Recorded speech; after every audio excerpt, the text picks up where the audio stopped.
Good afternoon mga contraction. Ayan, nandito ako ngayon sa Dimitria, sa isang bahay ni boss, no. Dito yung mga contraction. Itong mga salamin na to, tatanggalin na raw. Ito naman yung pamaging project nyo ngayon. Yan, tatanggalin daw yan. Ito, yan, yung mga salamin na yan. Uubusin na raw yan pag tatanggal. Ayaw na ni boss na may salamin. Open na lang daw to dito yung ano na to, sa may garahe niya.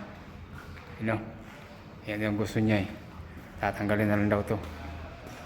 Eh dito, yung mga sasakyan niya, no? Tatanggalin na yan. Yan. At yan. Yan. Yung masalamin na yan, tatanggalin na. Naiiwanan ko yung dun sa kabilang bahay na gagawin ng sliding door. Gigibain ko daw muna to dito. Ayun, yung salamin na yun. Gigibain na raw. Pati yun. Yan. No? Tatanggalin na yung mga salamin dito. Gusto na open na. Okay mga contraction. Thank you. Dito naman tayo sa bagong project ngayon. Ayan. Yan ang may-ari ng kotse dito. Yan. Yan may-ari niyan. No? Ayan. Anak na yan. Dato ang patuan yan. Makakala nyo. May mga sasakyan. Okay mga contraction. Okay. Demolish muna tayo ngayon. Demolish.